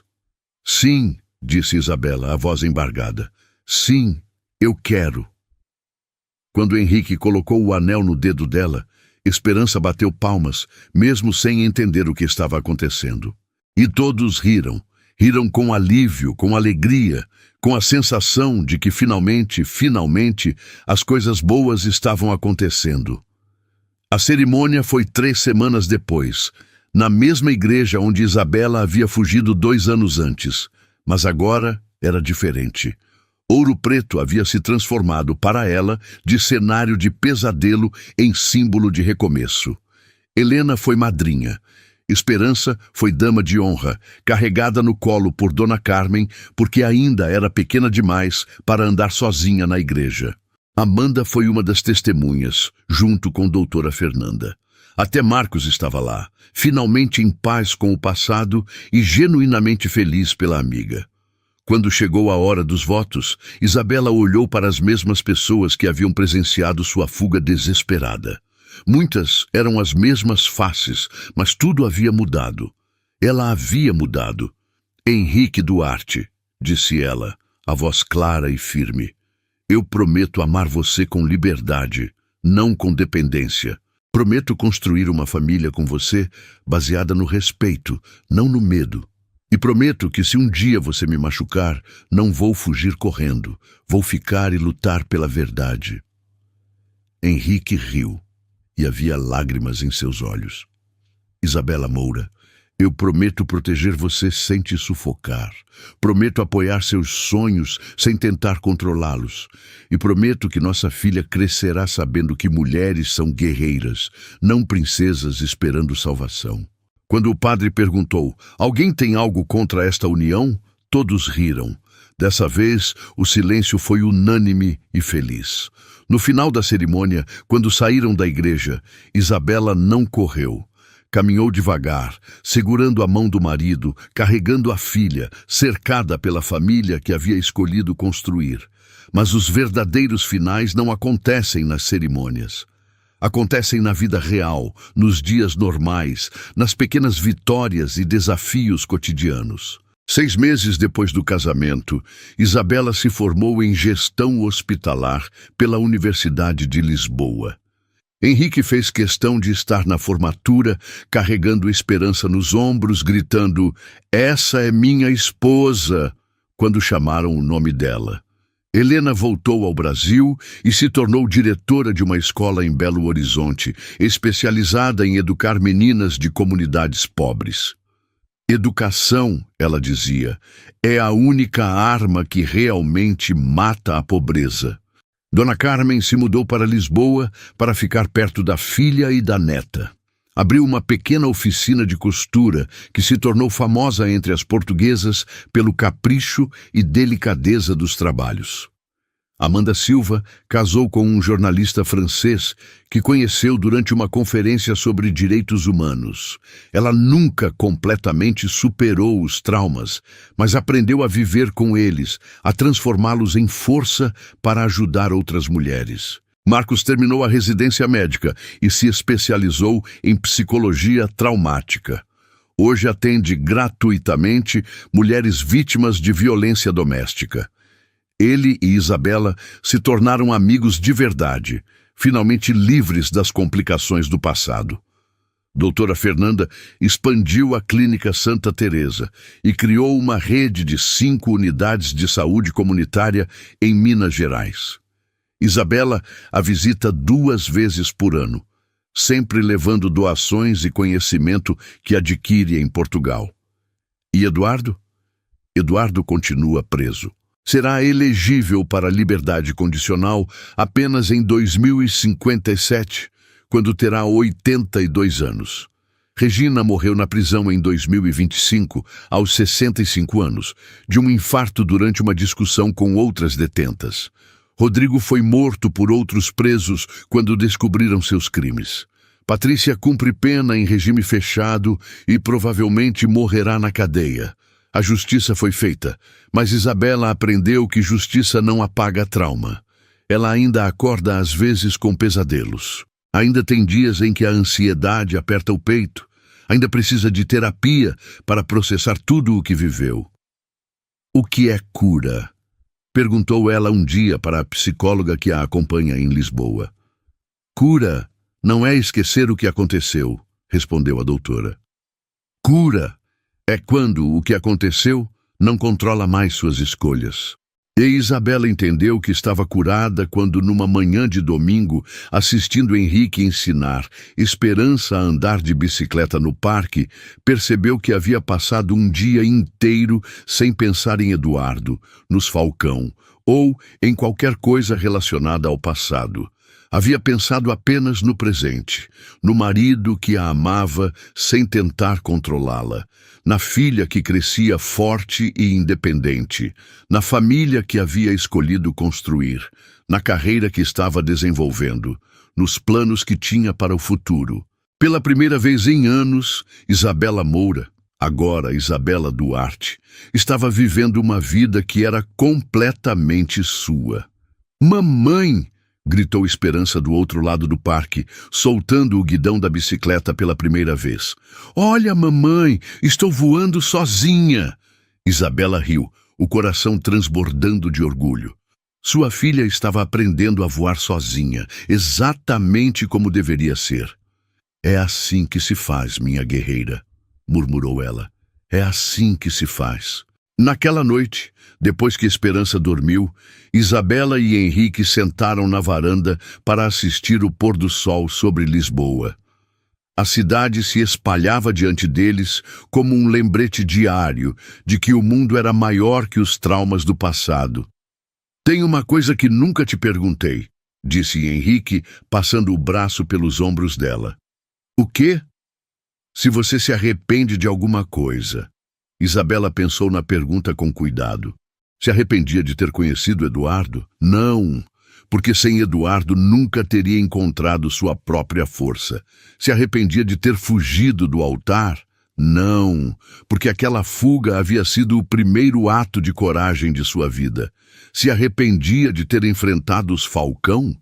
Definitivamente não, porque quantas mulheres estariam mortas ou presas se ela não tivesse lutado? Não me arrependo de nada, disse ela finalmente. Cada escolha, cada erro, cada vitória, tudo me trouxe até aqui. E aqui é exatamente onde eu quero estar. Mesmo com as cicatrizes, principalmente por causa das cicatrizes, elas me lembram que sou mais forte do que imagino.